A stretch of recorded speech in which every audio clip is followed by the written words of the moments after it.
검찰 인사를 둘러싼 갈등 속에 사의를 표명하고 휴가를 갔던 신현수 청와대 민정수석이 사실상 사의를 철회했습니다. 청와대 고위 관계자는 신 수석이 문재인 대통령에게 거취 문제를 일임했다고 밝혔습니다. 휴일인 어제 코로나19 검사 건수가 평일의 절반 수준으로 감소한 가운데 신규 확진자가 일주일 만에 다시 300명대로 줄었습니다. 정부는 이번 주 후반에 거리두기 조정 여부를 결정하겠다고 밝혔습니다.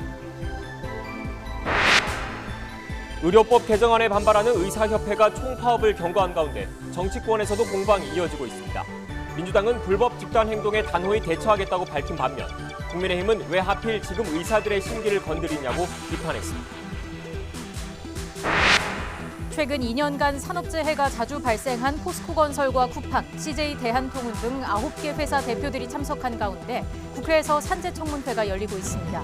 산재가 발생한 원인과 예방책에 대한 추궁이 이어지고 있습니다.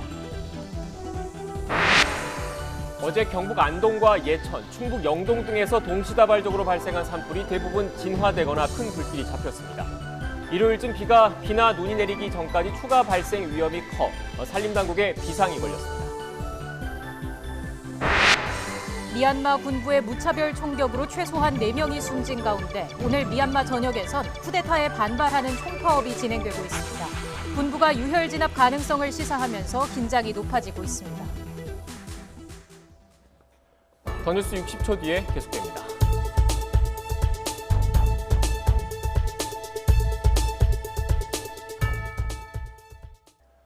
건조한 날씨가 이어지는 가운데 산간 지역을 중심으로 강한 바람이 불면서 산불이 잇따르고 있습니다. 특히 지난 주말에는 상황이 심각했습니다. 토요일 4건에 이어서 일요일에는 9건이나 발생해서 올해 누적 산불을 100건으로 끌어올렸습니다. 2달도 채 안 돼서 지난 2010년부터 2019년까지 최근 10년 동안 한 해 평균 산불 440건에 23%에 육박했습니다. 문제는 봄이 다가올수록 산불 위험이 더 커진다는 점입니다. 고온 건조한 날씨에다 등산 등으로 산을 찾는 사람이 늘어나기 때문입니다. 실제로 최근 10년 동안 3, 4, 5월을 합쳐 봄에 발생한 산불은 한 해 평균 254건으로 전체의 58%에 달했습니다. 앞으로 산불 예방에 더욱 신경을 써야 하는 이유입니다. 특히 산에 오르는 사람과 인근 주민들의 각별한 주의가 필요합니다. 최근 10년 동안 발생한 산불의 절반은 입산자 실화와 논밭두렁, 소각이 원인이었기 때문입니다. 산림당국은 어제부터 산불 경보를 심각 수준으로 올리고 총력 대응에 나섰습니다. 하지만 이번 주 중에는 아직 비 소식이 없어서 우려가 가시지 않고 있습니다. 그럼 산불 진화 상황 알아보겠습니다. 어제 오후 경북 안동에서 시작된 산불 21시간 만에 꺼졌습니다. 네, 현장에 취재기자 나가 있습니다. 이윤재 기자. 네, 경북 안동시 임동면 산불 현장에 나와 있습니다. 네, 안동 산불이 모두 꺼졌다고요? 그렇습니다. 1시간쯤 전인 낮 12시 20분을 기준으로 주불 진화를 완료했습니다. 불이 시작된 건 어제 오후 3시 20분쯤인데요. 그러니까 21시간 만에 안동 지역의 산불이 모두 꺼진 겁니다. 산림당국은 아침 7시부터 헬기 23대와 지상인력 1,300여 명을 투입해 진화를 벌였습니다. 정오부터 바람이 다시 거세질 것으로 예보돼 바람이 비교적 잔잔했던 오전에 총력전을 펼쳐 불을 끈 겁니다. 다만 아직 진화 작업이 모두 마무리된 건 아닙니다. 혹시나 모를 재발화에 대비해 앞으로 24시간 동안 잔불 정리와 뒷불 감시가 이루어집니다. 산림당국은 헬기 10대와 진화인력 1,300여 명을 남겨 만약의 상황에 대비한다는 계획입니다. 이번 산불은 어제 오후 3시 20분쯤 경북 안동시 임동면의 한 야산에서 시작됐습니다. 확산세가 심상치 않자 산림당국은 대응 2단계를 발령하고 대구와 경남, 대전 등 7개 소방본부에 소방 인력과 장비를 총동원했습니다. 하지만 불이 난 곳의 지형이 험한 데다 바람이 초속 13m에 이를 만큼 강하게 불면서 어려움을 겪었습니다. 확인된 피해 면적만 산림 250헥타르, 축구장 350개를 합친 것보다 더 넓은 면적이 불에 탔습니다. 불길이 마을로 번지면서 주민 100여 명이 대피하기도 했습니다. 인근 지역인 경북 예천군 감천면에서 시작된 불은 오전 11시를 기준으로 주불 진화가 완료됐습니다. 지금까지 경북 안동 산불 현장에서 YTN 이윤재입니다. 네, 앞서 전해드린 것처럼 휴일인 어제 전국에서 동시다발적으로 발생한 산불은 모두 초기 진화는 완료됐습니다. 하지만 바람에 다시 불씨가 살아날 수 있는 만큼 현장에서는 헬기를 투입해 계속 잔불 정리를 하고 있습니다. 취재기자 연결해서 자세히 알아보겠습니다. 이문석 기자. 네, 전국부입니다. 네, 경남 하동 산불 산림청의 목표대로 오전 중에 주불을 잡아냈군요. 네, 그렇습니다. 오전 9시 45분쯤 초기 진압을 완료했습니다. 불이 난 지 19시간 만입니다. 현재는 헬기 5대 등이 투입돼 잔불 진화 작업을 벌이고 있습니다. 어제 오후 2시 40분쯤이었습니다. 경남 하동군 악양면 구제봉에서 시작된 산불이 강한 바람을 타고 번져나갔습니다. 밤새 산불 특수진화대를 포함해 공무원 등 수백 명이 불이 확산하지 않게 방화선을 구축했습니다. 또 날이 밝자마자 헬기 19대가 집중 투입돼 예상보다 일찍 불길을 잠재웠습니다. 산불이 밤사이 한때 세 지점으로 퍼지면서 하동읍 먹전마을에 주민 대피령이 내려지기도 했습니다. 현재까지 산림 21헥타르가 소실된 것으로 집계됐는데 다행히 인명피해는 보고되지 않았습니다. 네, 이문석 기자, 충남 논산과 충북 영동 산불 현장에선 잔불 진화 작업이 마무리됐습니까? 네, 아직 잔불 정리가 진행되고 있습니다. 오후에 바람이 거세질 것으로 예보돼 있는데요. 불씨가 조금만 남아 있어도 바람에 불이 다시 살아날 가능성이 커 꼼꼼한 잔불 정리와 뒷불 감시가 필요한 상황입니다. 충남 논산 벌곡면 야산 산불은 오전 9시 25분쯤 주불을 잡았습니다. 어제부터 임야 3헥타르가 탄 것으로 전해졌습니다. 어제 오후 7시 10분쯤 처음 신고가 접수됐는데 날이 저문 상태여서 바로 헬기 투입이 어려웠습니다. 밤사이 주민 40여 명에 대해 대피령이 내려지기도 했습니다. 충북 영동군 매곡면 산불도 오전 9시 반쯤 큰 불을 잡은 것으로 보고됐습니다. 불이 난 지 15시간 만입니다. 헬기 2대와 진화 인력이 현장에서 잔불 정리를 벌이고 있습니다. 주민 40여 명이 한때 대피했다가 지금은 집으로 모두 복귀한 상태입니다. 현장에서 잔불 정리가 진행되고 있는데 영동군이 파악한 피해 면적은 20헥타르에 달했습니다. 주민이 화목 보일러 재를 제대로 처리하지 않아서 불이 시작된 것으로 추정되고 있습니다. 지금까지 정북부에서 YTN 이문석입니다.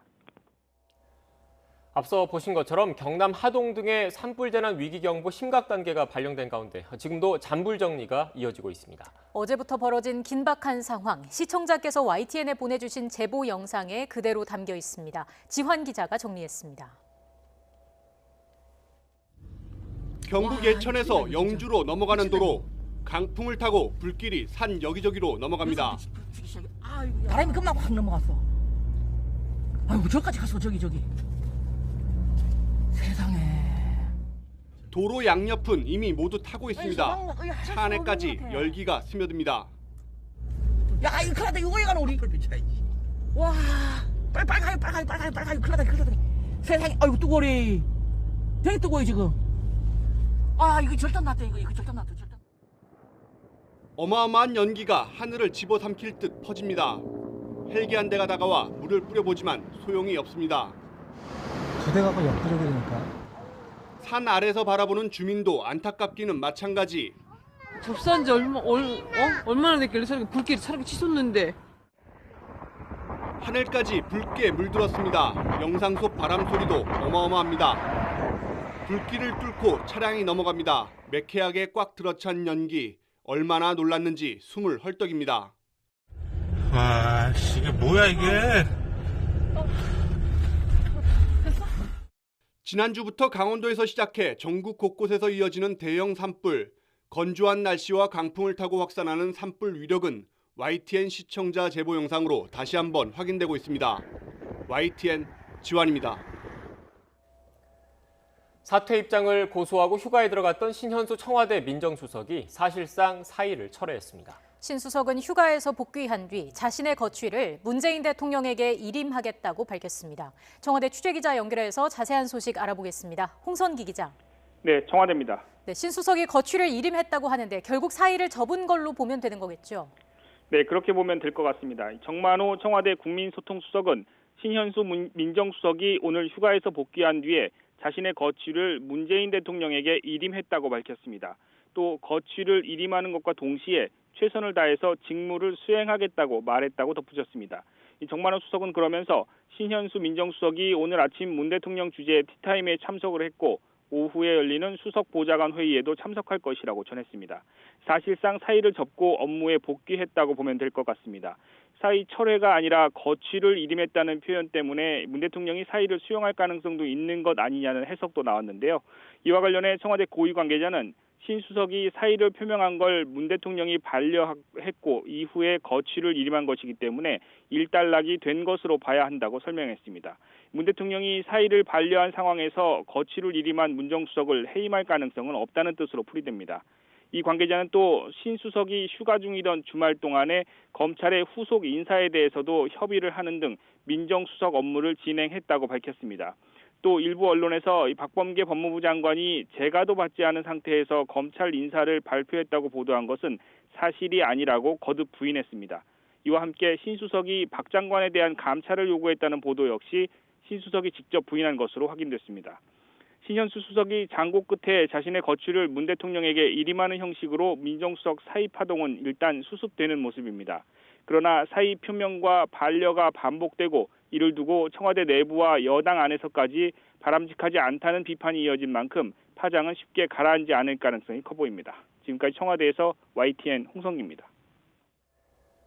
국회에서 진행 중인 국회 법제사법위원회에선 검찰 인사를 둘러싼 갈등과 김명수 대법원장의 거짓말 논란을 두고 여야가 격돌할 것으로 보입니다. 중대범죄를 저지른 의사의 면허를 취소하는 의료법 개정안에 대한 의사협회의 반발이 거센 가운데 여야는 미묘한 견해차를 보이고 있습니다. 국회 취재기자 연결합니다. 이경국 기자. 네, 국회입니다. 자, 법사위 회의 오전에는 어떤 논의가 있었습니까? 네, 오늘 오전 10시 반쯤부터 국회 법제사법위원회 전체 회의가 진행 중입니다. 식사를 위해 잠시 정회했다가 조금 뒤부터 속개할 것으로 보이는데요. 애초 지난 18일 회의가 진행될 예정이었지만 이용구 법무부 차관이 고열 증세를 이유로 불출석하며 오늘로 미뤄졌습니다. 이 차관은 오늘 회의에 참석해 방역수칙상 국회에 올 수 없었다면서도 운영에 차질을 초래해 죄송하다고 밝혔습니다. 앞서 오전에는 상정된 법안들에 대한 토론과 법무부 감사원 그리고 헌법재판소의 업무 보고가 진행됐는데요. 본격적인 질의는 오후에 이루어질 것으로 보입니다. 이 회의에서는 신현수 청와대 민정수석의 사의 표명 과정에서 드러난 검찰 인사 갈등 문제가 쟁점이 될 전망입니다.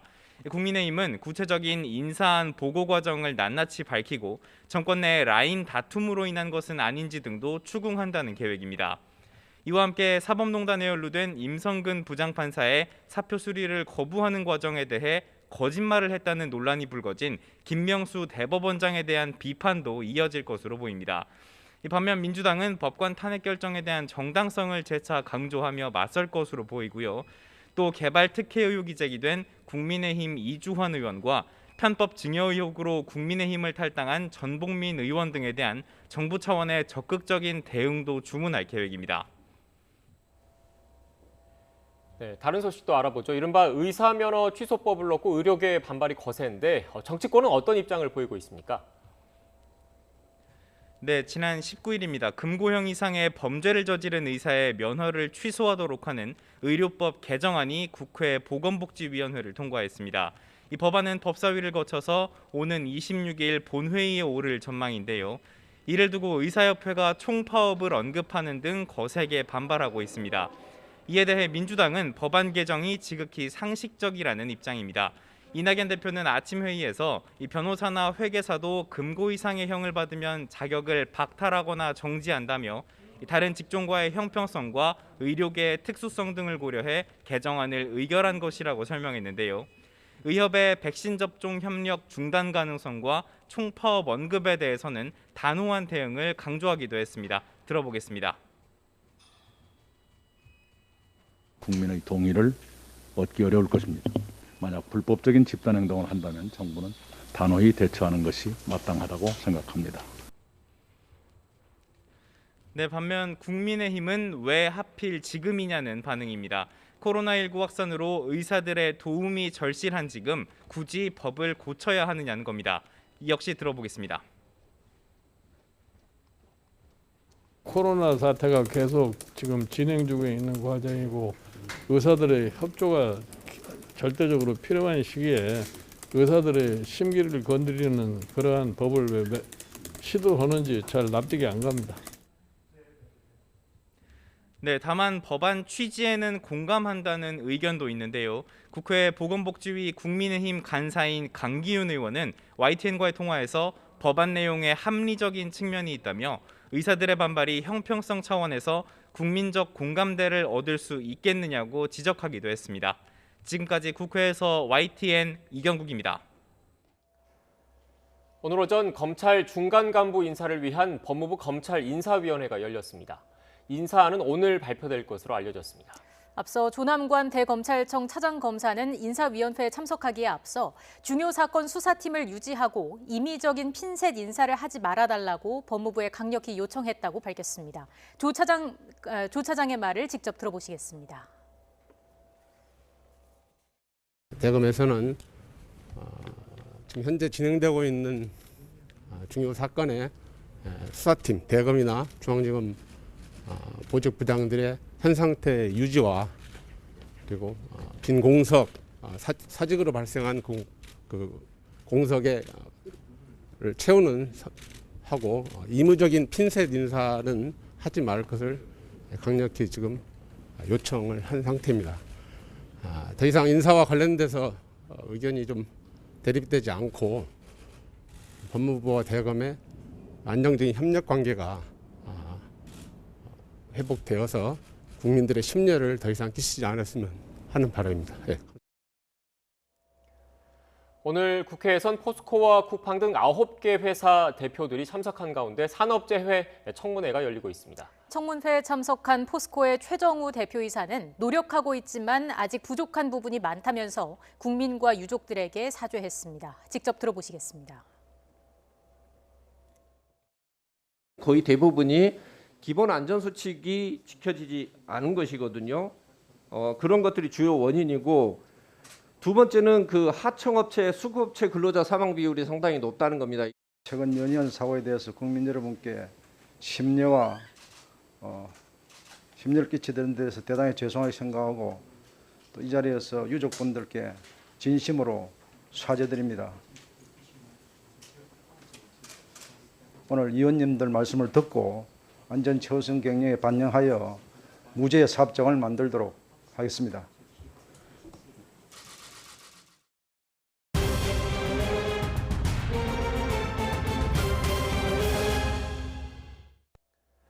지금부터는 코로나19 관련 소식 집중적으로 전해드리겠습니다.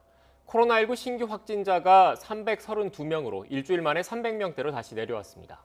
하지만 검사 건수가 평일의 절반에도 못 미쳐서 유행 양상이 가라앉았는지를 판단하기엔 이르다는 분석입니다. 감염 경로는 국내 발생이 313명, 해외 유입이 19명입니다. 국내 발생을 지역별로 보면 서울이 102명, 경기도가 116명, 인천 18명 등 수도권만 236명입니다. 정부는 현행 사회적 거리두기 단계를 조정할지 여부를 이번 주 후반에 결정하겠다고 밝혔습니다. 중앙사고수습본부는 오늘 브리핑에서 현재 진행 중인 수도권 2단계와 비수도권 1.5단계 거리두기 조치가 오는 28일까지 설정돼 있는 만큼 2, 3일 정도 여유를 두고 거리두기 조정 여부를 결정하겠다고 밝혔습니다. 코로나19 장기화로 깊은 침체에 빠진 여행업계가 집합금지 업종에 준하는 4차 재난지원금 지급과 재난업종 지정 등을 촉구하고 나섰습니다.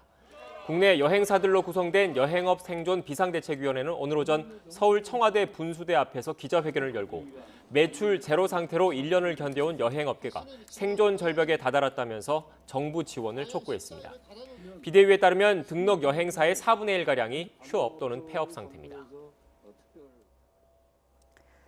화이자의 코로나19 백신 허가와 관련해 검증 자문단 회의가 오늘 열립니다. 식품의약품안전처는 코로나19 백신 허가를 위한 외부 전문가 회의의 첫 단계인 검증 자문단 회의에서 화이자 백신의 안전성과 효과성 등을 논의한 뒤 결과를 내일 발표할 계획입니다. 중앙방역대책본부 브리핑이 시작됐습니다. 현장으로 가보겠습니다. 네, 코로나 바이러스 감염증 19 국내 발생 현황을 말씀드리겠습니다. 2월 22일 0시 기준으로 국내 발생 신규 확진자는 313명, 해외 유입 사례는 19명이 확인되어 총 332명의 확진자가 증가하여 현재까지 총 누적 확진자 수는 87,324명입니다. 현재는 7,875명이 격리 중이시고 위중증 환자는 146명입니다. 어제 사망자는 5분이 발생해서 누적 사망자는 1,562명이며 치명률은 1.79%입니다. 삼가 고인의 명복을 빌고 유가족께는 심심한 위로의 말씀을 드립니다. 어제 국내 주요 발생 현황에 대해서 말씀드리겠습니다. 2월 22일 기준으로 국내 발생 신규 확진자는 313명이며 수도권이 236명으로 75.4%, 비수도권에서는 77명으로 24.6%가 발생했습니다. 권역별 주요 발생 현황을 간략하게 설명드리겠습니다. 수도권은 어제 236명이 보고돼서 주간 일평균은 344명입니다. 서울 지역에서는 용산구 대학병원에서 환자 78명을 포함해서 218명이 보고되었고 서울 송파구에서는 학원생 14명을 포함해서 학원에서 33명이 보고되었습니다. 경기도의 주요 집단 발병을 말씀드리면 김포시에서 일가족 13명이 신규로 보고되었으며 남양주시 플라스틱 공장에서는 9명이 추가되어 종사자 129명을 포함한 171명이 보고되었습니다. 의정부시와 성남시에서는 춘무도장 관련해서 각각 12명 그리고 56명이 보고되어서 최근에 무도장과 콜라텍 관련된 집단 사례가 증가되고 있습니다. 성남시의 요양병원 관련해서도 55명 그리고 용인시의 요양원 등 관련해서도 32명이 보고되었습니다. 다음은 충청권입니다. 충청권은 어제 15명이 보고되었고 주간 평균이 45.9명입니다. 충남 아산시의 난방기 공장 관련해서 2명이 추가되어 172명이 보고되었고 신규로 충북 영동군에 있는 대학교에서 10명이 보고되어서 모두 외국인 유학생이 확진된 상황입니다. 호남권은 어제 11명이 보고돼서 주간 평균이 17명입니다. 주요 집단 사례를 말씀드리면 전북의 전주시에서 카페와 PC방에서 9명 정도의 집단 발병이 보고되었고 완주군의 자동차 공장 관련해서도 종사자 8명을 포함해서 18명이 보고되었습니다.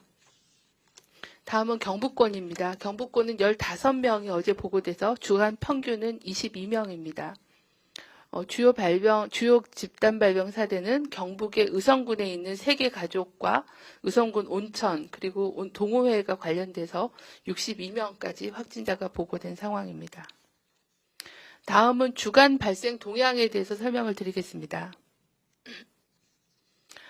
국내 발생 확진자는 최근 일주간 일일 평균 454.6명으로 직전 일주보다는 101.4명, 28.7%가 증가하였습니다.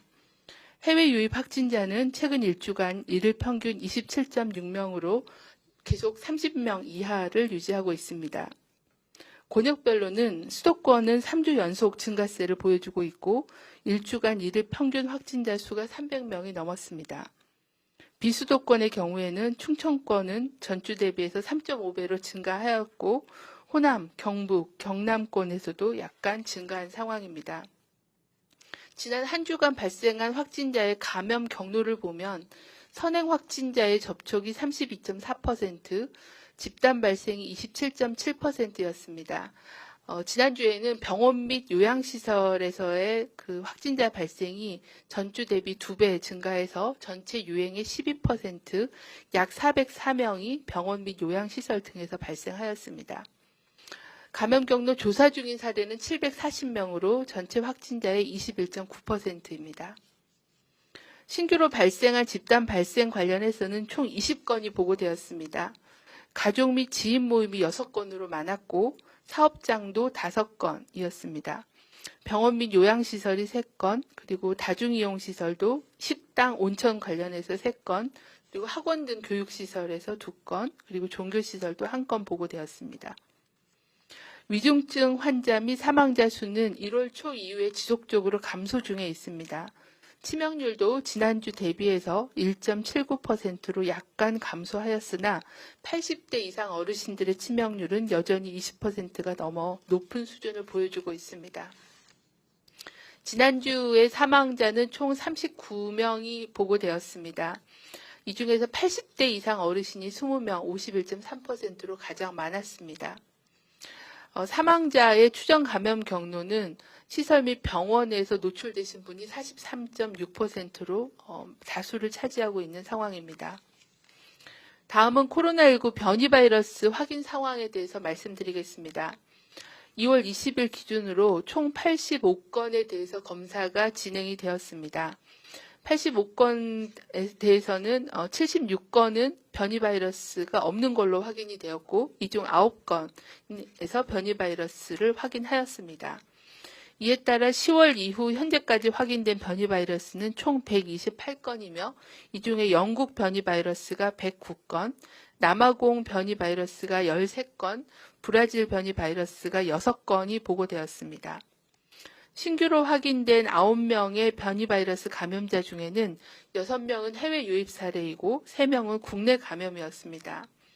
해외 유입 6명 중에서 1명은 검역 단계에서 4명은 입국 후 자가격리 중 실시한 검사에서 확인되었고 나머지 1명은 격리 면제자로 입국 후 실시한 검사에서 확진되었습니다. 국내 감염 3명은 모두 외국인이며 경기 여주시 친척 모임과 관련돼서 추가 검사 결과 모두 영국 변이 바이러스 감염이 확인이 되었습니다. 국내 집단 사례 관련해서는 표에 자료를 정리하였습니다.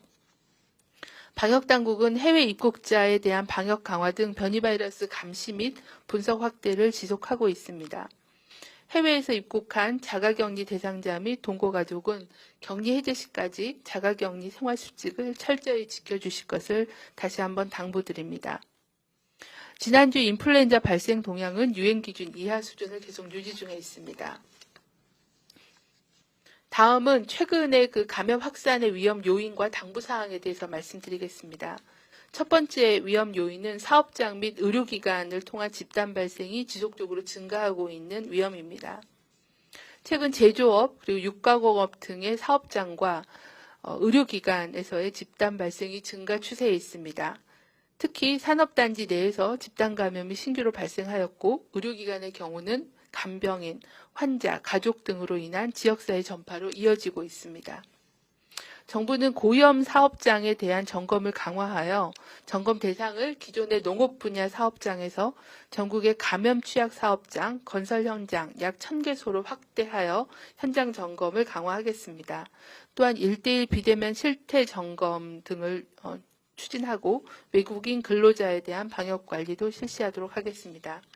각 사업장에서는 방역 관리자를 지정하시고 유증상자에 대한 조치, 소독, 환기 등 방역 지침 준수를 철저히 해주시기를 바라고 특히 기숙사 등 집단 생활을 하는 근로자, 특히 외국인 근로자의 경우에는 유증상 시 즉시 검사를 받을 수 있도록 독려해 주시기를 요청을 드립니다. 의료기관의 감염 관리를 강화하기 위해서 특히 고령층 입원 비율이 높은 재활병원과 한방병원에 대해서는 종사자 선제 검사를 도입을 하여 추진하겠습니다. 의료기관 자체 감염관리 강화가 중요합니다. 특히 면회객을 철저히 제한하고 병원 내에서는 가족, 간병인, 또 방문자들 모두 마스크를 철저히 착용하고 공용 공간에 대한 감염관리, 그리고 유증상자에 대한 조기검사 등 의료기관에서의 방역관리를 강화하는 것이 필요합니다.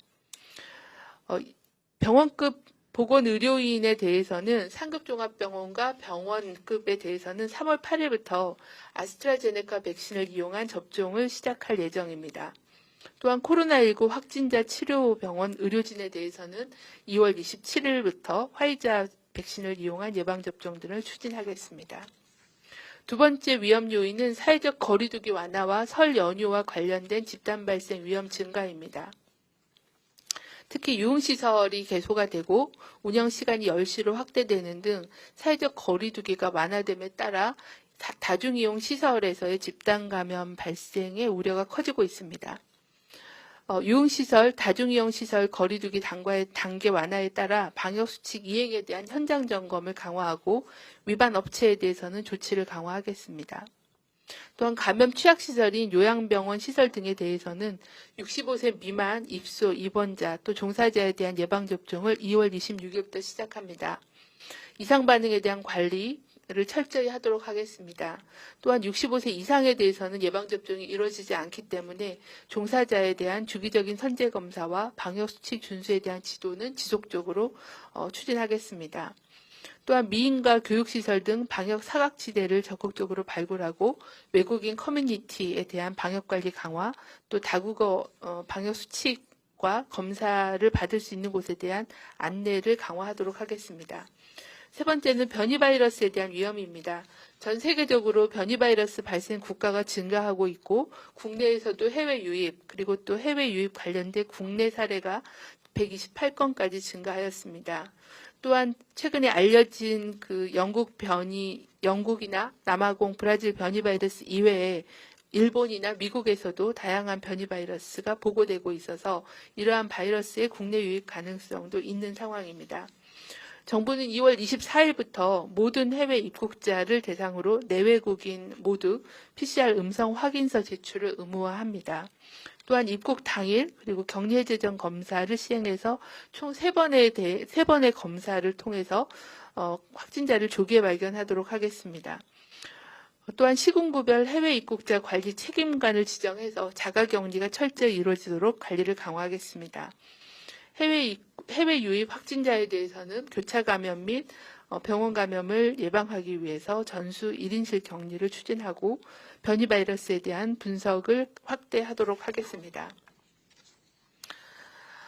설 연휴가 지나고 두 번째 주를 맞이하고 있습니다. 또한 사회적 거리두기가 완화된 이후에 전국적인 감염 확산세를 통제하기 위해서는 국민들께서 거리두기와 방역수칙을 더욱 충실히 실천해 주실 것을 당부를 드립니다. 특히 연휴 기간에 고향이나 타 지역을 방문하였거나 가족, 친지, 지인 모임을 참석하였거나 또는 밀집, 밀폐된 장소에 머물렀던 분들은 조금이라도 의심 증상이 있으면 즉시 검사를 받아주시길 바랍니다.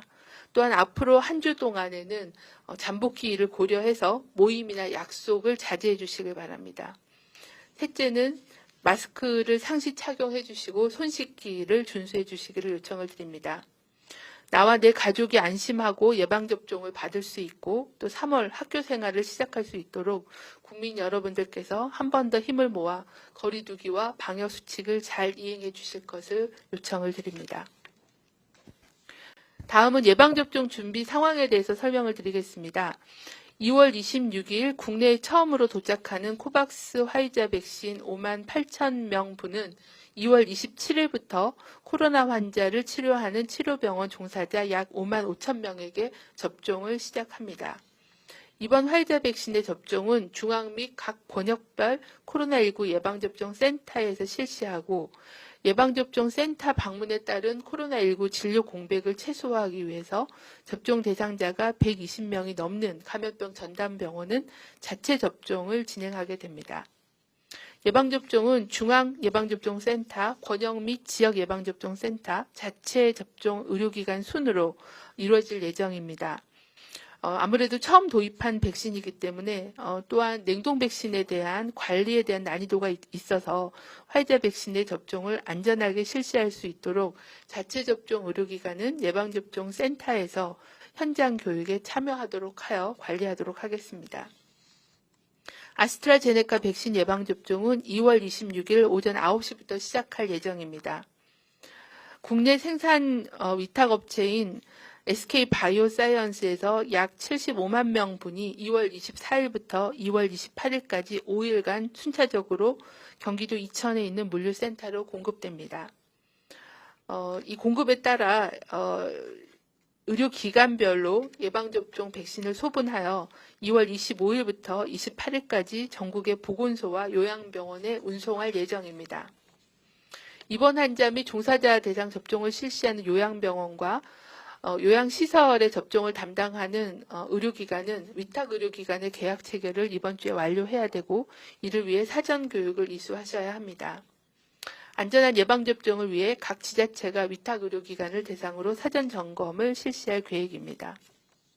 접종에 앞서 접종기관에서 대상자를 조회하고 접종 실시 후에 예방접종 기록을 입력할 수 있는 예방접종 등록 기능을 2월 25일부터 개통할 계획입니다. 이런 기능으로 피접종자의 이름과 주민등록번호로 접종 대상자 여부를 확인할 수 있고 접종 방법, 백신 정보 등의 내용들을 전산 등록해서 접종률 그리고 백신 수급량과 같은 접종 정보를 관리하고 안내할 계획입니다.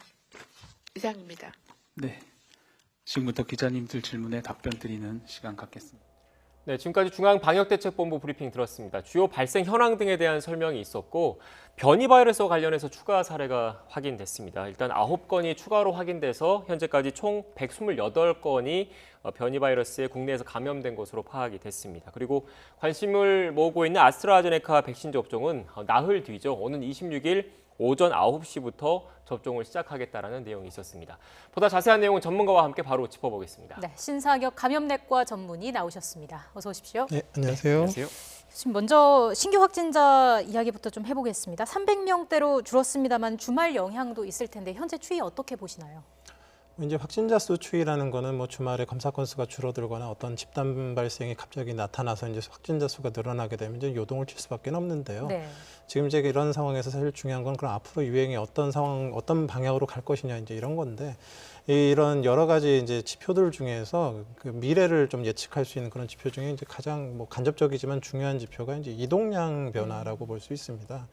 그래서 보통 이제 지금까지의 그 코로나19 추세를 보면 이동량이 감소하면 한 2주쯤 지나서 확진자 수 추이가 감소하고 재생산 지수가 떨어지고 반대로 이동량이 증가하면 2주 뒤쯤에 확진자 수가 늘고 재생산 지수가 늘어나는 그런 양상을 보이고 있는데 지금 1월 초 이후로 수도권의 이동량은 계속 증가하는 추세고요. 네. 그리고 지난 그 설날 연휴 전후로 해서는 비수도권의 이동량이 한 15% 가까이 좀 증가를 한 상태고 그 와중에 1월 초에 한 0.78 정도를 유지했던 재생산 지수가 지금 1.1까지 올라와서 1위 이상이라는 얘기는 유행이 사실 확산 추세에 있다라는 후향적 지표거든요. 그래서 이런 상황이라 그러면 사실 지금 현재의 유행은 아직 억제되거나 그런 완화된 상황이 아니라 앞으로 더 확산될 우려가 있는 그런 상태라고 볼 수 있습니다. 네. 선생님 말씀을 들어보면 오늘 0시 기준 통계는 결국 일요일이었던 어제 검사 건수를 바탕으로 해서 나온 통계니까 이번 주 오늘을 포함해서 내일과 모레 주 중반까지 좀 추이를 좀 더 지켜봐야 한다는 말씀이신 거죠? 지금 이제 뭐 곧 발표가 되겠지만 이제 이동량 변화에 대한 부분들이 이제 매번 이제 그 방역 당국 브리핑상에 나오고 있는데요. 그런 이동량 변화, 재생산 지수 변화를 통해서 앞으로의 추이를 어느 정도 파악을 할 수 있다라는 거죠. 네. 그리고 감염 경로를 알 수 없는 비율도 여전히 적지 않은 상황이잖아요. 이건 어떤 배경이 있을까요? 지금 어찌 보면 이제 코로나19가 가지고 있는 가장 까다로운 이제 특징 중에 하나라고 볼 수 있습니다. 왜냐하면 그 실제적으로 감염이 돼서 바이러스를 배출해서 다른 사람을 감염시킬 수 있는 사람의 경우에도 좀 젊은 사람들의 상당수는 아예 처음부터 끝까지 증상이 없습니다. 네. 그러니까 본인이 걸렸는지도 모르고 일상생활을 하면서 지역사회에 퍼뜨리고 있는 상황이고 심지어 증상이 나타나는 사람 같은 경우도 증상이 나타나기 2, 3일 전부터 그 바이러스를 이제 퍼뜨리고 다니기 때문에 사실 방역 당국에서 그런 증상이 없는 사람들을 미리 캐치하거나 뭐 어떤 방역 당국의 노력으로 억제하기는 굉장히 어렵고요. 결국은 이런 부분을 이제 막기 위해서는 국민들의 사회적 거리두기 그리고 백신 접종이 두 가지 방법밖에는 없는데 이 두 가지를 이제 어떻게 잘 적절히 활용을 해서 이런 지역사회 소리 없는 전파를 막는지가 이제 관건이 되겠습니다. 네, 선생님 그리고 오늘 조금 전에 중앙방역대책본부 브리핑에서 새로운 내용이 좀 나왔거든요. 지금부터는 그 관련된 내용을 좀 짚어보겠습니다. 일단 변이 바이러스에 대한 우려가 좀 커지고 있습니다. 추가로 9건이 확인돼서 국내에서 확인된 해외 변이 바이러스가 128건으로 파악됐고요. 이 가운데 영국 변이가 109건, 남아공 변이 13건, 브라질 변이가 6건으로 파악이 됐습니다. 앞으로 그 재확산 이 여부를 가르는 이 상황에서 변이 바이러스가 주요 변수가 된다고 봐야 되는 거죠? 굉장히 이제 중요한 변수가 되죠. 왜냐하면 그 변이 바이러스가 생기게 됐을 때 대부분은 이제 방향성이 어떻게 되냐면 전파력을 높이고 그다음에 상대적으로 이제 중증도는 낮추고 해서 이제 숙주 안에서 살아남을 수 있는 그런 확률을 높이고요. 그래서 그런 과정에서 사실 전파력이 올라간다는 얘기는 재생산 지수가 올라가서 유행이 이제 지속된다는 얘기거든요. 이제 그게 하나의 우려점이 있고 또 하나는 이제 그런 변이 바이러스가 생기면서 지금 기존에 만들어진 백신들이 이제 무력화될 가능성이 있습니다. 지금 이제 우리가 이제 백신 접종을 이제 이번 주부터 시작하게 되는데 이런 백신 접종이 이제 다 이루어지고 나서 이제 11월까지 뭐 전 국민의 70% 이제 집단 면역을 이제 이루려고 하고 있는데 그 당시에 이제 새로운 이제 변이가 돈다라고 하면 사실 지금부터 그 변이에 대응하는 새로운 백신 접종을 지금 1차로 끝나는 것이 아니라 그때 네. 다 완성되는 게 아니라 올해 말이나 내년 초에 추가적인 백신 접종까지도 지금 고민을 해야 되는 부분들이 이 변이 바이러스가 유행하냐 안 하냐에 따라서 달라지기 때문에 굉장히 중요한 변수가 될 수 있습니다. 변이에 대응할 추가적인 어떤 조치 같은 것도 있을까요? 지금 1차적으로는 이제 변이 바이러스를 대응할 수 있는 방법이 마땅치가 않기 때문에 해외에서 유행하고 있는 변이 바이러스들이 국내에 들어와서 유행하지 않도록 막는 게 이제 1차적인 최선이고요. 네. 2차적으로는 지금 이제 국내에 들어와 있는 상황에서도 사실 있을 수도 있기 때문에 국내 확진자들의 이제 바이러스들을 모니터링해서 혹시 변이 바이러스가 없는지를 지금과 같이 계속 면밀히 살펴봐야 되고 궁극적으로는 이 변이 바이러스들이 이제 영국발 변이 바이러스는 지금 일부 나라에서 우세종이 벌써 되고 있거든요. 그래서 국내에도 이제 들어오게 될 상황일 것 같고 또 남아공발 변이가 혹시라도 유행하게 된다 그러면 기존의 백신이 완전히 무력화되기 때문에 지금부터 미리 그런 변이 바이러스에 대응한 이제 백신이나 이런 것들에 대한 수급들, 이제 고민들을 해나가야 될 상황인 것 같습니다. 네, 백신 말씀을 하셨으니까 조금 전에 방대본 브리핑에서도 백신 얘기가 나왔습니다. 구체적인 접종 일정이 나왔는데 일단 아스트라제네카 백신 같은 경우에는 나흘 뒤인 26일 오전 9시부터 접종을 시작한다고 했습니다. 주의해야 될 점이 있을까요? 그 접종 대상자의 경우? 일단은 지금 방역 당국에서 이제 어떤 대상으로 이제 접종을 할지에 대한 것들이 이제 확인이 된 상태지 않습니까? 그러면 각각의 시설에 따라서 또 백신의 특징에 따라서 뭐 직접 접종이 가능한 경우도 있고 예방 접종 센터에 가야 되는 경우들이 있기 때문에 본인이 접종 대상자로 이제 확인이 되신 경우에는 그런 것들을 잘 이렇게 확인하셔갖고 늦지 않게 또 이렇게 미리미리 준비해서 몸 상태도 좀 어느 정도 좀 잘 만드시고 이런 것들이 좀 필요할 것 같습니다. 계획대로 좀 진행이 되는 데에는 무리는 없을까요? 뭐 일단 지금 그 아스트라제네카 백신 75만 명분 같은 경우는 지금 SK바이오사이언스 안동 공장에서 생산된 상태로 24일부터 이제 이동이 되기 때문에 뭐 수급 자체에 문제가 될 일은 없을 거고요. 뭐 이제 그 화이자의 8만 5천 명분 정도의 그 이제 그 백신 수량은 5만 8천 명 백신 수량은 지금 이제 26일에 이제 비행기로 이제 뭐 도착을 해서 이제 이송되는 과정이기 때문에 뭐 1차적인 뭐 그런 백신 접종에는 문제가 없겠지만 네. 추후에 이제 그 이제 더 많이 이제 진행돼야 되는 백신 접종에 대한 어찌 보면 그 예비 연습 이런 것들도 같이 겸하고 있는 부분들이 있기 때문에 그런 이제 접종의 과정 하나에서 혹시라도 이제 미비점이나 좀 보완해야 될 점들을 잘 이렇게 체크하는 게 이번 백신 접종의 좀 어찌 보면 의미라고 할 수 있겠습니다. 네. 선생님, 그런데 정부의 궁극적인 목적은 오는 11월까지 전 국민 한 70% 정도가 백신을 맞아서 집단 면역을 형성한다는 게 목적이지 않습니까? 그런데 아스트라제네카 백신 같은 경우에는 65세 이상 뭐 요양병원 입소자라든지 뭐 근무하시는 분들 같은 경우에는 일단 제외가 됐기 때문에 이 정부의 11월 집단 면역 형성 목표가 달성하는데 좀 차질이 생기는 것 아니냐 이런 걱정도 하고 있거든요. 제가 보기엔 뭐 아스트라 백신 같은 경우는 뭐 이미 젊은 층에서 효과가 입증이 돼 있고 지금 임상 숫자가 부족해서 이제 근거가 부족하기 때문에 잠깐 보류된 거지 결국은 나중에 진행이 될 가능성이 높다고 생각을 하고요.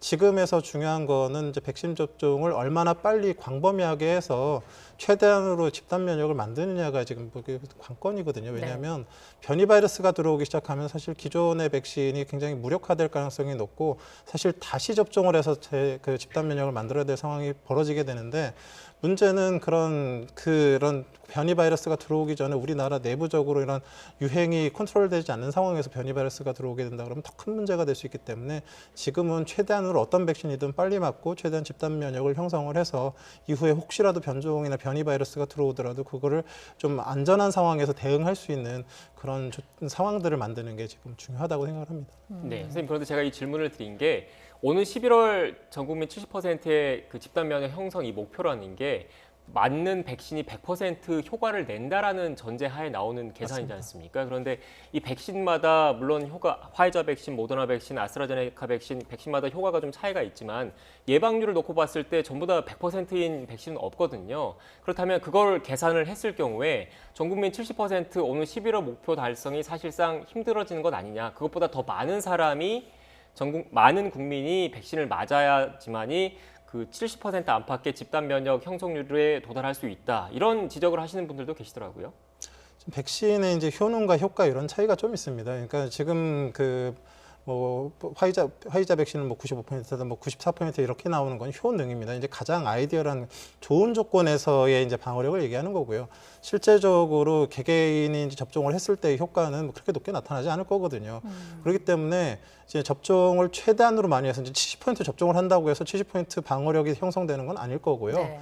거의 100% 가까이 접종을 해야 아마 70%의 유사한 지금의 현재 상황이라도 그런 이제 군집 면역을 형성할 수 있을 거라고 생각을 하기 때문에 지금의 관건은 일단 접종할 수 있는 사람 최대한 빨리 접종하고 지금 빠져 있는 이제 소아 청소년 부분에 대한 접종들을 어떻게든 근거를 확보해서 또 접종을 진행하고 이런 부분들이 이제 추가적으로 이제 보완이 돼야지 집단 면역을 훨씬 더 빨리 이제 형성할 수 있겠다라는 생각이 듭니다. 네, 지금 말씀하신 걸 들어보면 오는 11월 달에 집단 면역 70%를 달성할 수 있다. 이 숫자에 뭐 집중할 게 아니라 일단 최대한 많은 사람이 빠른 시간 안에 접종을 해야지만이 어느 정도 수준에 도달할 수 있다 이런 말씀이신 거죠?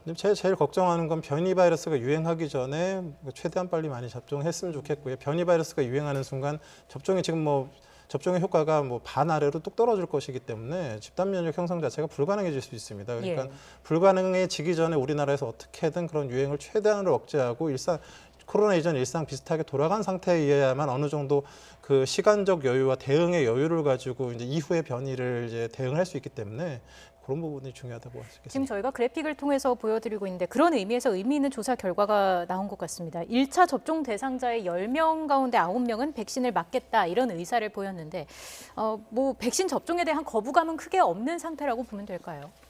뭐 나름의 걱정되시는 부분들은 국민들 누구나 다 가지고 계시겠죠. 근데 지금의 코로나19의 특징 자체가 아직 백신 예방약 치료제가 뭐 제대로 개발이 되지는 않은 상황에서 많은 분들이 사실 고생을 하시고 이제 돌아가시기도 하는 상황이기 때문에 사실 그런 백신 접종이 그나마 이제 어느 정도 나 자신도 보호하고 우리 이제 이 지역 사회에서 코로나 이전의 일상으로 돌아갈 수 있는 그런 방법이라고 했을 때에 그런 좀 걱정되는 부분과 이득 부분들을 고려했을 때 이득이 많겠다라는 것들을 이제 좀 판단하고 계시는 것 같습니다, 국민들이. 네. 선생님 마지막으로 이렇게 백신 접종은 시작되지만 지금 당장 집단 면역이 형성되기 좀 어려운 시점이지 않습니까? 상당 기간이 좀 필요한 상황인데 그래서 이런 확산세가 잡히지 못하면 거리두기 단계를 다시 강화해야 되는 것 아니냐 이런 목소리도 일각에서 나오고 있는데요. YTN 관련해서 여론조사를 좀 실시한 게 있는데 그래픽이 준비되는 대로 좀 띄워주시고 선생님께서는 어떤 생각이신지 좀 설명해 주시죠. 사회적 거리두기의 기본 사항은 사실은 이제 방역 당국이 이끌어가는 게 아니라 그 국민들의 자발적인 협조를 통해서 이루어지는 겁니다. 지금 3차 유행 이후에 2.5단계 굉장히 강력한 사회적 거리두기가 지속됐을 때 어떤 현상이 생겼냐면 처음에는 이동량 감소도 쭉 되고 재생산수 뚝 떨어지다가 1월 초부터 같은 2.5단계인데 계속 이동량이 증가하면서 경제적 피해가 심해졌거든요. 이건 결국은 기존의 효과가 국민들에게 수용되지 않으면서 피해만 늘고 효과는 거두지 못하고 이런 상황이 됐기 때문에 결국은 설 이후에 이제 사회적 거리두기를 완화할 수밖에 없었던 게 괜히 경제적 효과 피해만 계속되는데 기존의 효과를 누리지 못하기 때문에 지금 상황은 기존의 체계로는 사실은 적절히 대처할 수가 없기 때문에 새로운 사회적 거리두기 체제를 개편해야 되는 그런 상황이라고 봅니다. 네, 그게 책임은 강화하고 자율성을 부여한다 이런 취지이십니까?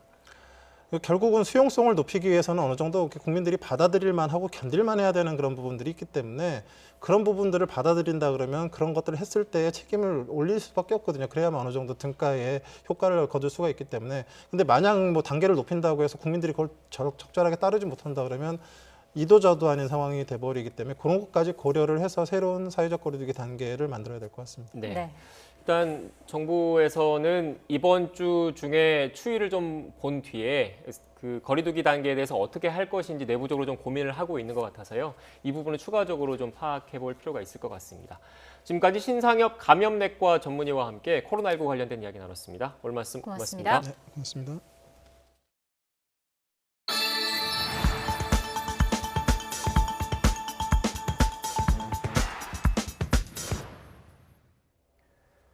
찬바람이 강해지기 시작해서 내일은 영하권의 추위가 찾아오고 있습니다. 또 산불 재난 국가위기경보가 심각까지 격상된 가운데 밤사이 또 한 차례 강풍이 예고돼 있어 주의가 필요합니다. 날씨 알아보겠습니다. 권혜인 캐스터. 네, 하늘공원에 나와 있습니다. 네, 지금도 바람이 강하게 불고 있다고요? 네, 오후 들면서 바람이 강하게 불기 시작했습니다. 보시는 것처럼 제 머리카락도 쉴 새 없이 날리고 있는데요. 그래도 찬바람이 강하게 불면서 현재 나쁨 수준을 보이고 있는 초미세먼지는 점차 해소되겠습니다.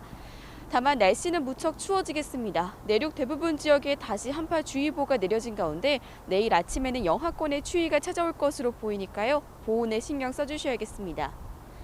비 소식 없이 맑은 날씨가 이어지면서 대기의 건조함은 더욱 심해지고 있습니다. 영동과 영남, 충북 내륙에는 건조주의보가 내려진 가운데 밤사이 강한 바람이 또 한 차례 예고되면서 산불 비상입니다. 산불 재난 국가위기경보가 올해 처음 심각 단계로 격상됐는데요. 건조한 날씨는 이번 주 내내 이어지다가 휴일쯤 영동과 경북 동해안에 비나 눈이 내리면서 해소될 것으로 보입니다. 이번 주말까지는 산불 등 화재 예방에 각별히 신경 써주시기 바랍니다. 내륙 대부분 지역에 한파주의보가 내려진 가운데 내일 아침에는 영하권의 추위가 찾아오겠습니다. 내일 아침 대관령의 기온이 영하 11도, 서울과 대전은 영하 5도, 대구는 영하 2도로 오늘보다 무려 8에서 12도나 낮아 춥겠습니다. 낮 동안 맑은 하늘에 대기질 청정하겠습니다.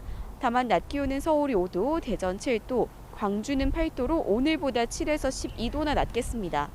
수요일인 모레 아침까지 영하권의 추위가 이어지겠고요. 낮부터는 기온이 10도까지 오르면서 추위가 누그러질 전망입니다.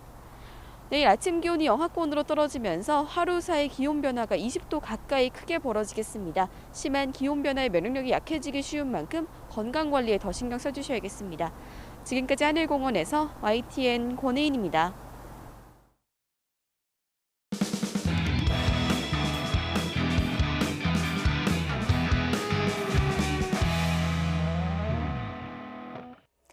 인터넷 주요 포털에서 화제가 되는 뉴스와 검색어 알아보는 더 뉴스 나옵니다. 오늘은 의사 면허 취소법, 영동선 버스 전용차로 그리고 학교 폭력에 대한 관심이 높았습니다. 먼저 첫 번째 이슈 보시죠. 의사 면허 취소법에 대한 의사협회의 반발과 관련한 소식입니다.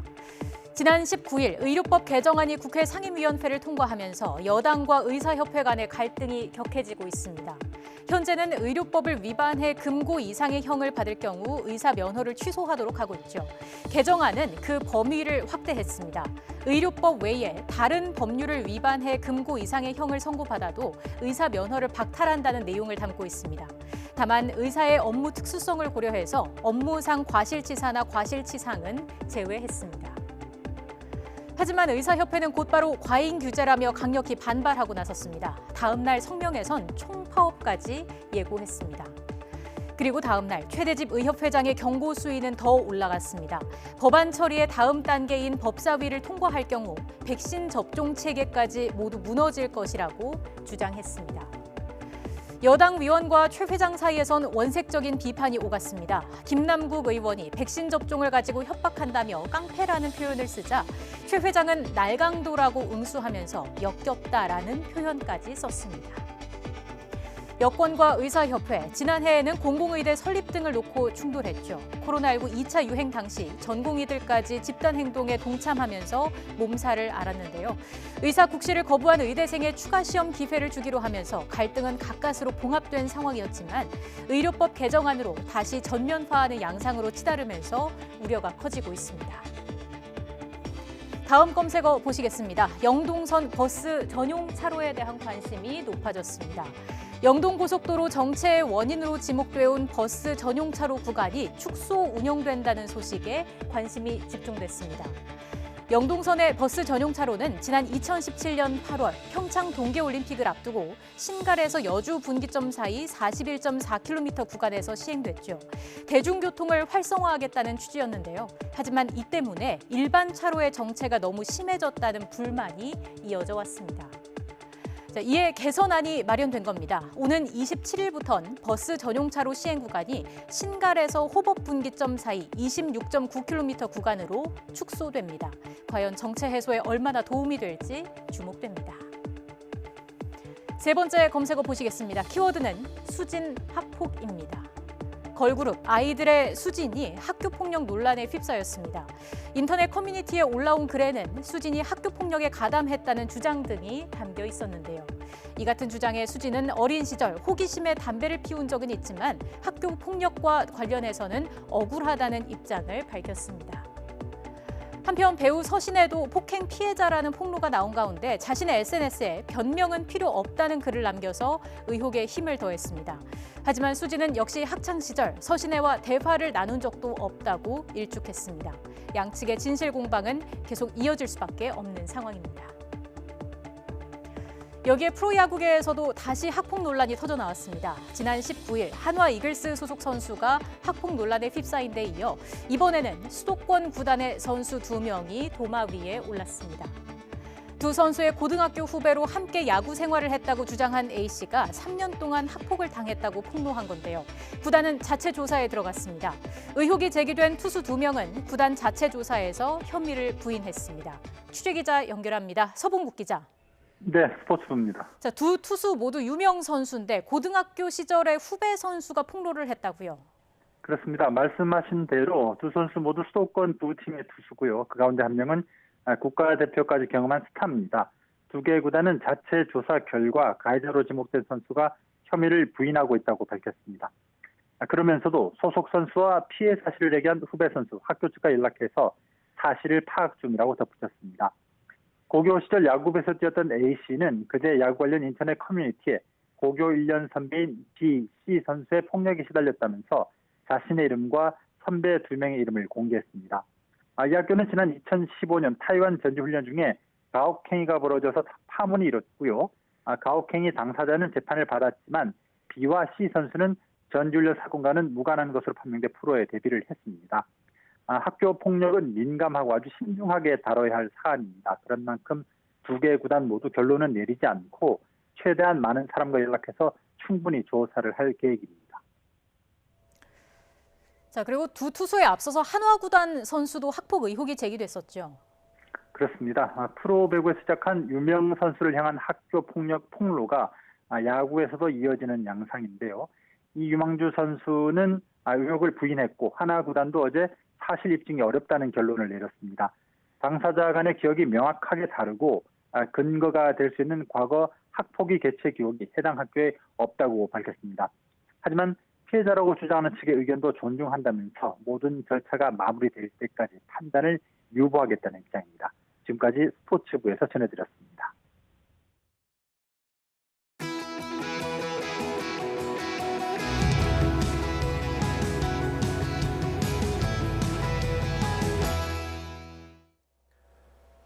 복잡한 전국 여론조사 결과와 함께 짚어보겠습니다. 네, 이택수 리얼미터 대표, 노동일 경희대 법학전문대학원 교수 나오셨습니다. 어서 오십시오. 네, 안녕하세요. 안녕하세요. 대표님 먼저 대통령 지지율부터 정리해 주시죠. 네, 문재인 대통령 2월 3주차 주간 동향인데요. 40.6%를 기록했습니다. 지난주 대비 0.7%포인트 하락한 수치고요. 부정평가는 1.4%포인트 올랐는데요. 지난주 일간으로 보면 이제 수요일 날 37.4%까지 빠져서 가장 저점을 찍었는데 지난주에 있었던 여러 악재들 중에는 월요일 날 월화 이제 백신 접종이 OECD 국가들 중에서 가장 늦은 편에 속한다 이런 보도가 있었고요. 또 당내에서는 그러니까 여당 내에서는 기본소득과 관련된 또 당내 논란이 또 이어졌고요. 신현수 민정수석 오늘 이제 어느 정도 일단락 되는 분위기로 가고 있습니다만 지난주에는 계속 수요일, 목요일 이런 악재들이 좀 있었습니다. 그리고 또 서 국방장관이 국회 국방위원회에서 이제 군 동해안 경계 실패 사과한 일도 있었고요. 이런 상황에서 대통령 지지율이 소폭 하락했는데 또 그 확진자 수가 지난주에 수요일 날, 화요일 날 연이어서 600명대를 기록한 적이 있습니다. 621명씩 기록하다가 목요일, 금요일 날 다시 이제 500명 미만으로 이제 다시 떨어지기 시작했는데 코로나 확진자 수도 영향을 좀 미친 듯 보입니다. 예, 지난주에 이슈들까지 짚어주셨는데 그중 가장 지지율에 영향을 준 이슈는 뭐였을까요? 뭐 크게 등락이 된 건 아니니까 어떤 것이 가장 큰 영향을 줬다 이렇게 하기는 어렵겠고 예. 어떤 뭐 여러 이슈의 복합적인 거 아니겠습니까? 특히나 이제 그 최근의 상황을 보면 과거 문재인 대통령이 이제 그 신년 기자회견할 때 대통령 지지율이 좀 올랐었거든요.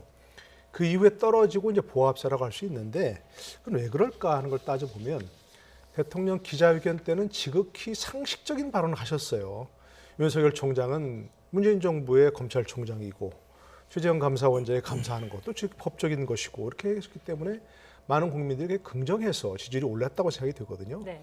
지금 지지율이 떨어지고 있는 것은 그리고 그 보합세를 유지하고 있는 것은 결국 그와 같은 상식적인 것들이 국정 운영에서 제대로 반영되지 못하고 있다 하는 그런 걸 생각할 수 있을 것 같습니다.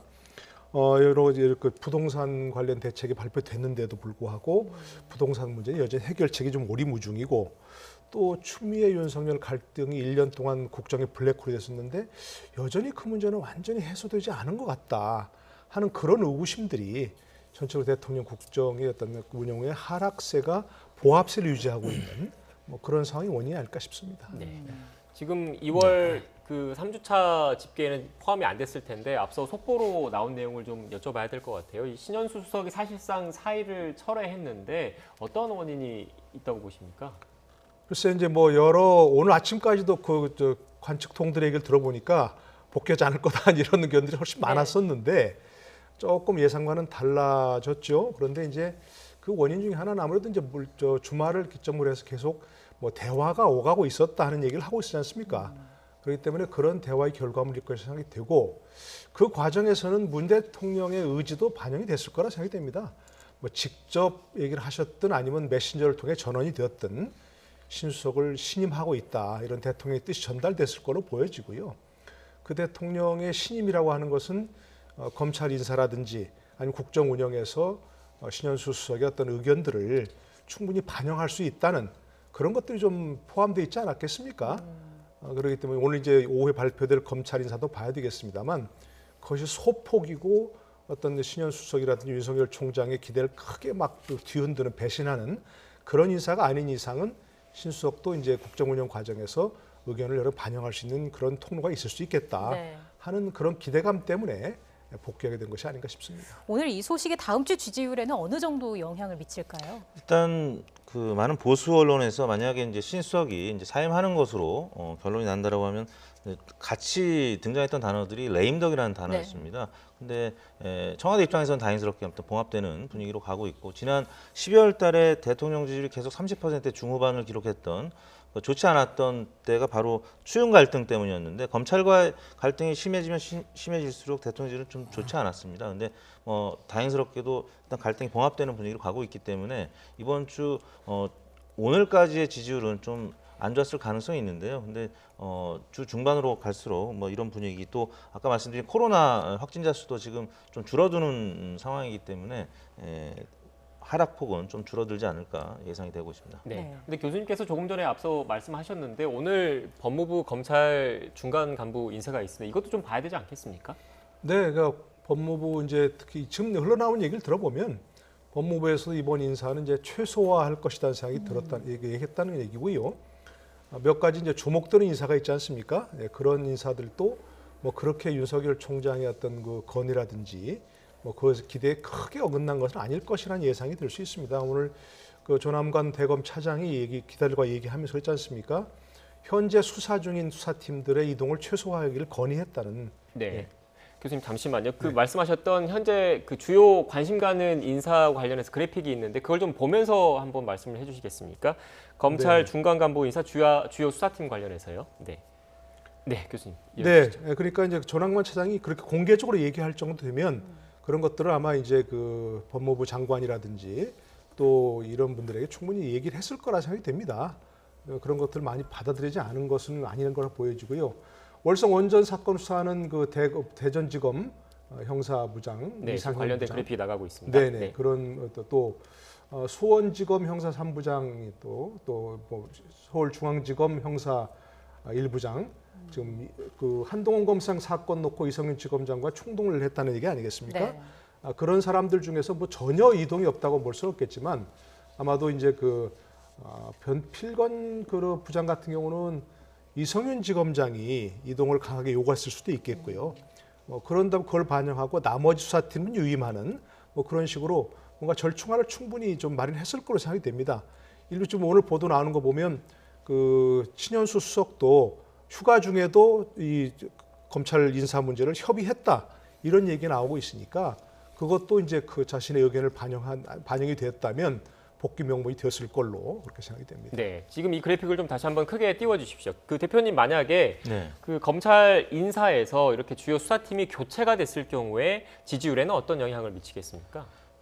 만약에 이른바 핀셋 인사가 이루어진다라고 했을 때, 그러니까 당청에 좀 가까운 분들이 주요 보직의 인사가 된다라고 했을 때, 물론 이제 보수층은 이제 반발이 클 것 같고요. 중도층도 추윤 갈등에 있어서는 계속 좀 지지율이 이탈하는 그런 모습을 보였었기 때문에 만약에 검찰 수뇌부의 커다란 또 이제 반발이 표면적으로 드러났을 경우에는 중도층의 이탈이 어느 정도는 뭐 불가피할 가능성이 있는데요.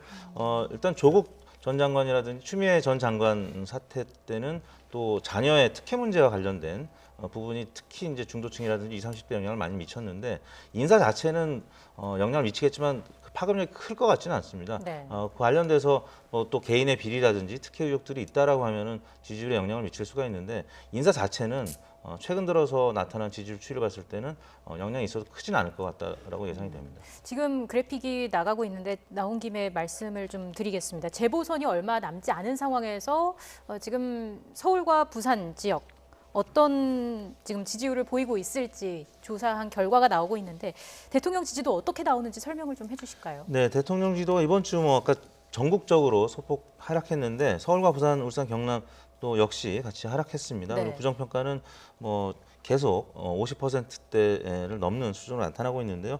말씀드린 이제 코로나 영향이 좀 있었을 겁니다. 지난주에 주 중반에는 말씀드린 대로 600명대를 좀 넘어서는 그런 결과도 있었고 또 2월 초에 있었던 뭐 대북 원전 논란 이런 부분들 판사 탄핵 논란 또 재난지원금과 관련된 당정 갈등이 있었는데요. 이제 어느 정도 봉합 단계로 가고 있습니다만 그런 부분들도 이제 영향을 미쳤고요. 아까 언급했던 이 백신이 이제 뭐 OECD 국가들 중에는 조금 늦어진 측면. 근데 이번 주부터는 이제 26일, 27일 이제 계속 백신이 이제 접종이 될 텐데 아마 접종이 되기 시작하면 조금 그런 부정적인 반응은 좀 감소하지 않을까 싶습니다만 아무튼 서울, 부산이 그런 중앙 정치의 영향을 좀 많이 받는 편이고요. 또 하나는 지금 이제 보수 진영, 국민의힘이라든지 국민의당 등등에서 서울, 부산은 이른바 준결승이라고 할 수 있는 후보들 간의 TV 토론이 굉장히 열띠게 지금 치러지고 있습니다. 그래서 이른바 이제 컨벤션 효과가 지금 뭐 어느 정도 나타나고 있는데 반면에 여당 같은 경우, 더불어민주당 같은 경우는 서울은 뭐 우상호 후보라든지 부산에 이제 변성환 후보 같은 경우 지지율 격차가 지금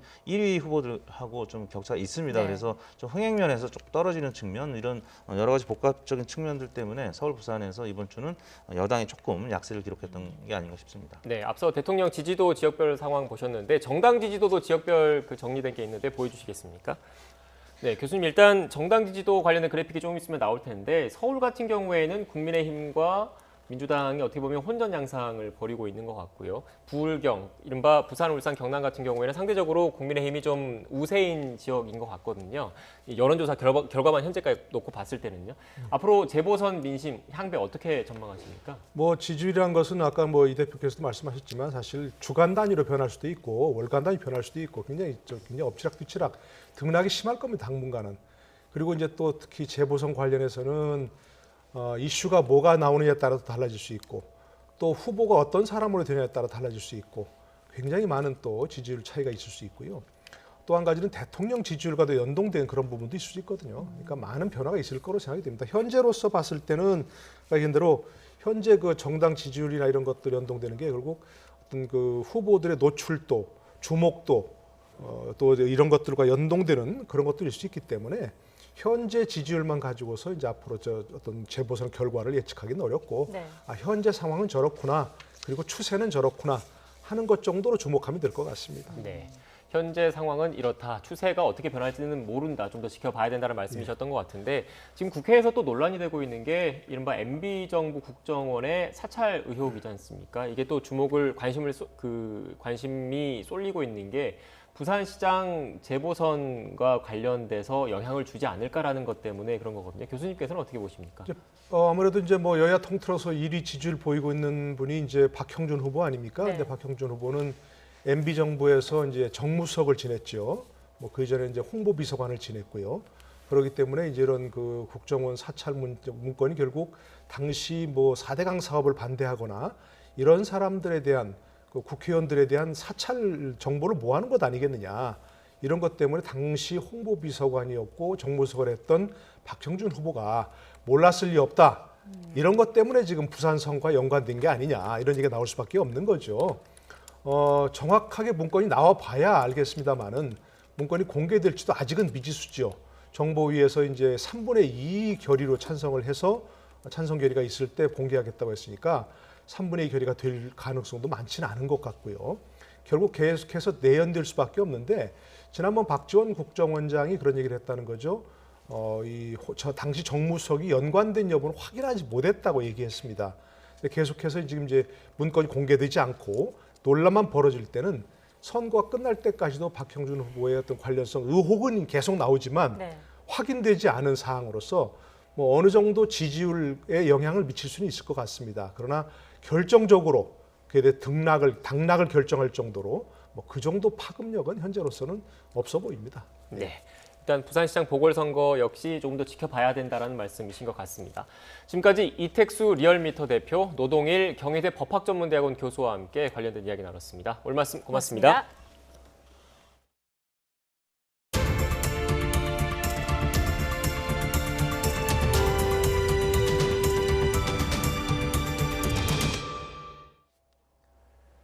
누적 가입자 1,800만 명을 자랑하는 모바일 금융 서비스죠. 토스의 광고를 믿고 투자했다가 손해를 봤다면서 400여 명이 집단 소송을 준비하고 있습니다.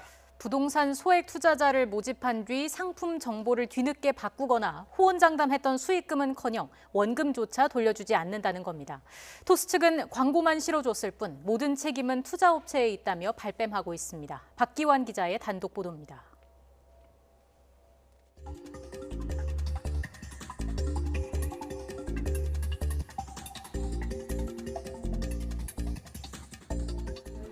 신영주씨는 지난 2018년 간편 송금 앱인 토스에서 부동산 소액 투자 광고를 접했습니다. 시행사에 투자하면 매달 안정적으로 수익금을 준다는 내용이었습니다. 그동안 원금 손실도 없었다는 말에 1,500만 원 넘게 투자했습니다. 원금 손실이 0% 그리고 안전장치들이 많이 마련이 되어 있었다. 그런 말을 들었기 때문에 저는 그 안에서 투자를 시작을 했었고요. 팝업창에 토스의 부동산 소액 투자는 얼마나 안전한가요? 라고 해서 그런데 1년 뒤 상품 정보가 달라졌습니다. 원금을 돌려받는 만기 일자가 1년이나 늦춰진 겁니다. 채권 상환 순위는 2순위에서 5순위로 낮아졌고 약속했던 수익금은 1년째 입금되지 않고 있습니다. 2순위였던 게 5순위로 바뀌기도 하고 1순위였던 게 갑자기 3순위로 바뀌기도 하고 당시에도 저는 말이 안 된다라고 생각을 했고 상의를 해본 결과 이거는 단순히 테라펀딩의 오기제였고 300만 원을 투자한 A씨는 만기 일자가 지났는데도 수익금은커녕 원금도 돌려받지 못하고 있습니다. 토스 측에 항의했더니 투자 상품을 실제로 판매한 투자업체 P2P 회사에 문의하라는 답변이 돌아왔습니다. 투자 상품을 가운데서 토스가 연결을 시켜주고 있다라는 구조로 사람들은 생각을 하거든요. 왜냐하면 토스를 이용해가지고 투자를 했기 때문에 우리들은 책임이 없다라고 물러난 상황이거든요. 어떻게 된 일일까? 토스 측은 광고만 실어줬을 뿐 모든 책임은 P2P 업체에 있다는 입장입니다. 저희가 일종의 광고 플랫폼이고 고객들의 상품을 보여주는 역할인 거죠. 상품의 상세 내용들은 해당 운영사에서 이제 모두 관할하는 부분이라서요. 광고 내용을 살펴봤습니다. 토스의 부동산 소액 투자라는 문장이 분명하게 나와 있습니다. 또 P2P 업체를 토스와 함께하는 제휴사라고 설명했습니다. 중개처럼 보여요. 토스라는 곳을 믿고 투자자들이 투자를 한 걸로 보여지는데 그게 아니라고 하면 속인 거죠. 그런 역할을 하는 것처럼 해놓고 기망했거나 전제는 실제 법률 관계가 어떻게 이루어졌는지 투자할 때마다 그게 먼저 나와야 될 것 같고요. 토스를 믿고 투자했다가 손해를 봤다는 사람은 최소 400여 명. 기만적인 광고와 금전적 손실을 책임지라며 토스와 관련 P2P 업체들을 상대로 집단 소송을 준비하고 있습니다. YTN 박견입니다. 서울시가 지난주 열린 고 백기환 통일문제연구소장의 연결식을 주최한 관계자들을 감염병 예방법 위반으로 고발하기로 했습니다. 서울시는 브리핑을 통해 지난 19일 서울광장에서 열린 고 백기환 선생 연결식의 순간 최대 참여 인원이 100명을 넘어 거리두기 2단계에 따른 방역수칙을 어겼다고 밝혔습니다. 또 주최 측이 서울광장을 무단으로 사용해 분향소를 설치한 데 대해서는 변상금 267만 원을 부과할 계획입니다. 더불어민주당은 4차 재난지원금 규모는 2차, 3차 지원금보다 훨씬 큰 규모가 될 것이며 28일까지 추경 규모를 정부와 합의하겠다고 밝혔습니다. 최인호 수석대변인은 당 아침 회의 뒤 기자들과 만나 이같이 말하고 4차 지원금은 손실에 따른 비율이 아닌 일정 금액, 정액으로 지급될 것이라고 덧붙였습니다.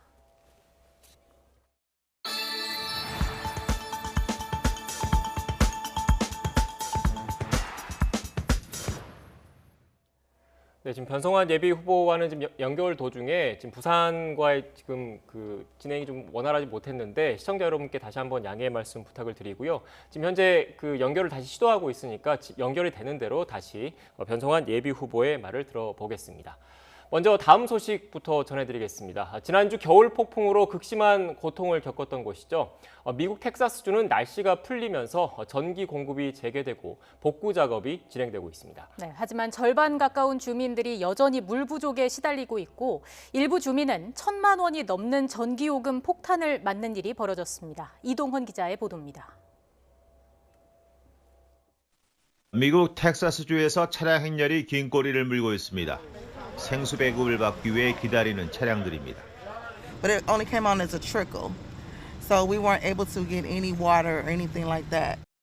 지난 주말부터 날씨가 풀리면서 복구 작업이 이루어지고 있지만 텍사스 주민의 절반 가까운 1,400만 명이 여전히 물 부족에 시달리고 있습니다. I don't have any water. That's what we're boiling water in. 한파로 인한 정전으로 수도 시설이 가동을 멈춘 가운데 곳곳에서 수도 배관이 얼어 터진 때문입니다. 대규모 송전망 장애와 전기 수요 급증으로 발생한 정전 사태는 대부분 정상을 회복했습니다. 하지만 지난주 전기를 공급받은 일부 주민에게 요금 폭탄이 날아들었습니다. 수천 달러에서 만 달러 이상까지 우리 돈 1,000만 원이 넘는 전기 요금이 나왔습니다. 변동 요금제로 전기를 사용하던 이들로 지난주 한파에 따른 전기 공급 부족으로 전력 도매 가격이 10배 이상 오르면서 그 부담이 고스란히 소비자에게 전가된 것입니다. 해결책 마련에 나선 주정부는 일단 전기요금 고지서 발송을 중단시키고 요금 미납을 이유로 전력 공급을 끊지 못하도록 했습니다. The legislature understands the importance of this issue and will work at great speed to fully address it. 전력 시스템을 시장 자율에만 맡기고 아무런 규제를 하지 않은 텍사스주의 정책이 이번 사태를 낳았다는 지적이 나오고 있습니다. YTN 이동원입니다. 미국 텍사스주의 한 여성이 지난주 한파로 인한 대규모 정전 사태로 자신의 11살 아들이 동사했다며 전력회사를 상대로 1,000억 원대 손해배상 소송을 냈습니다. 이 여성이 제기한 손해배상 청구액은 1억 달러, 약 1,100억 원으로 알려졌습니다. 유족은 휴스턴 외곽의 이동식 집에 이틀간 전력 공급이 중단되면서 난방이 이루어지지 않아 11살 크리스티안이 지난 16일 동사했다고 주장하고 있습니다. 네, 앞서 연결이 원활하지 못했던 부산의 변성환 예비 후보 다시 연결돼 있습니다. 후보님 나와 계십니까? 네, 안녕하세요. 변성환입니다. 네, 후보님 이제 저희 네. 말씀 잘 들리시죠? 네. 예, 잘 들립니다. 네, 중간에 그 오디오 전달이 좀 원활하지 못했던 것 같은데 시청자 여러분과 함께 양해의 말씀 다시 한번 부탁드리겠습니다. 앞서 그 출마 이유는 질문을 드렸고 이어서 그 질문을 좀 드리겠습니다. 네. 행정의 연속성을 유지하는 게 중요하다고 봤다라고 말씀을 하셨지 않습니까? 네. 네, 대행님께서 갖고 계시는 그렇다면 강점은 뭡니까? 뭐 당연히 행정의 연속성이죠. 저는 행정부시장과 권한 대행을 한 2년에 걸쳐서 한 바가 있기 때문에 이런 경험이 시정을 안정적으로 운영하는 데 제일 큰 강점이 될 수 있다고 생각을 합니다.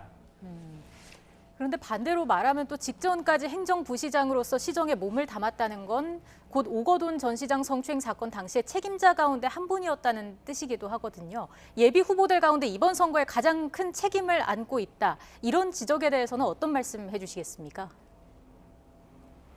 오거돈 전 시장의 불미스러운 부분에 대해서는 당연히 잘못된 부분이라고 생각을 하고요. 제가 그 상황을 그 당시에 몰랐지만 어쨌든 간에 최측근 참모로서 도의적인 책임의 부분에 대해서는 회피할 생각이 전혀 없습니다.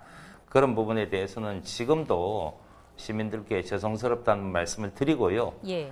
다만 그 이후에 저희들도 이제 그런 사태를 방지하기 위한 그런 방안에 대해서 제가 지속적으로 준비도 하고 대책을 마련했었다는 말씀을 드립니다.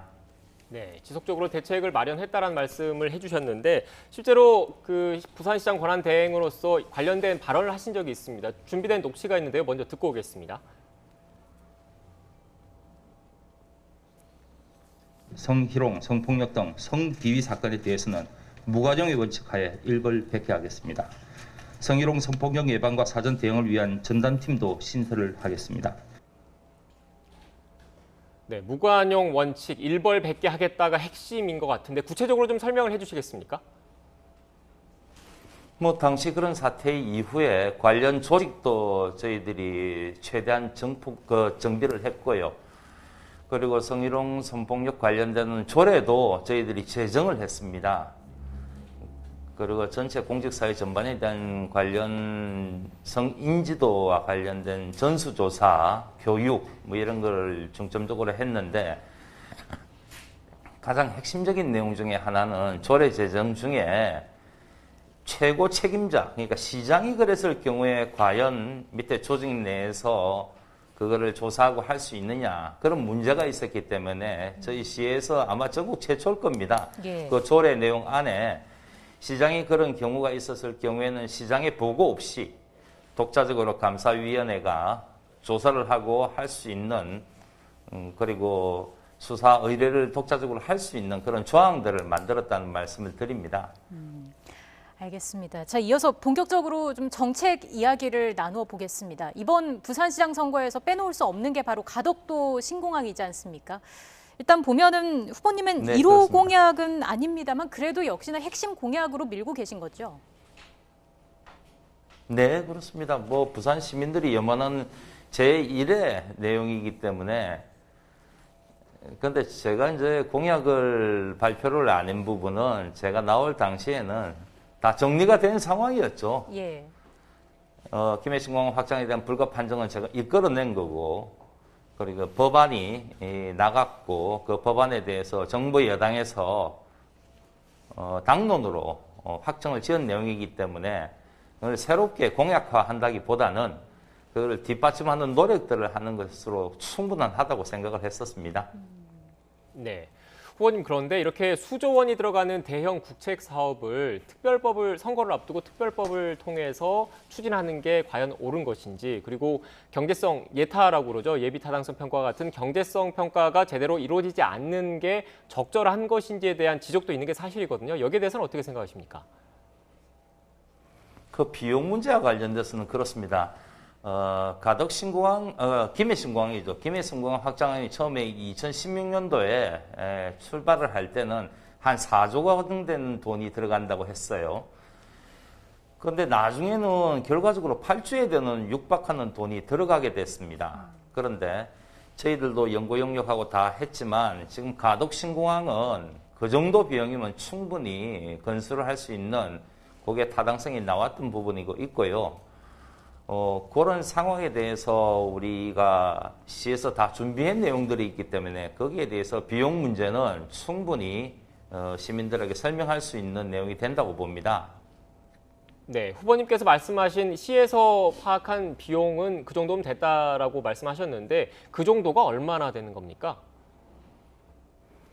저희들 생각하기는 7조가 좀 넘는 돈이면은 가덕 성공항에 활주로 한번 만들어내는데 충분한 비용으로 된다고 봅니다. 네, 후보님 관심이 많은 사업이어서 그러는데 7조 원 정도라고 말씀하셨지 않습니까? 그런데 가덕도 같은 경우에 활주로 네. 한 번을 하려면 이 바다를 매립해야 되는 그런 기술적인 문제도 있고 그래서 비용이 더 들어갈 수 있는 것 아니냐 이런 지적도 있더라고요. 당초에 2016년도에 ADPI 용역할 부분에 있어서 가장 많이 돈이 든다. 그 바다 매립 부분이 그런데 지금은 이제 방향을 좀 틀었죠. 바다 매립을 최소화하는 방향으로 저희들이 설계를 한 부분이고 그 비용이면은 충분히 나온다는 그런 연구 용역을 저희들이 발표한 바가 있습니다. 예. 네. 근데 가덕도 신공항 같은 국책 사업은 시 차원의 행정력을 넘어서 중앙과의 협력도 중요하지 않습니까? 후보님은 중앙에 기반이 좀 있으십니까? 물론 제가 이제 중앙부처에서 부산시에서 근무하던 것 외에는 근무를 했기 때문에 중앙에 다양한 인맥들이 있습니다. 근데 그런 부분에 대해서는 저희들이 또 제가 권한 대행을 하면서 그 성과로 그게 증명이 되지 않냐 생각이 듭니다. 국비도 사상 최대 규모의 국비를 확보를 했고요. 그리고 가덕신공항과 관련되는 부분도 저희들이 김해신공항 불가라는 판정을 이끌어냈지 않습니까? 네. 그리고 뭐 법이라는 것도 마찬가지고요. 네. 후보님, 가덕도 신공항이 워낙 관심사여서 질문을 드렸는데 정작 그 후보님의 1호 공약에 대해서는 여쭙지 않은 것 같아서 후보님의 1호 공약을 좀 간략하게 설명해 주시죠. 네, 제 1호 공약은 청년 대책입니다. 부산은 매년 한 10,000명대권은 청년들이 빠져나가는 그런 도시입니다. 그래서 젊은 도시, 청년이 돌아오는 도시, 청년이 살고 싶은 도시를 만드는 것이 제 1호 공약이고요. 예.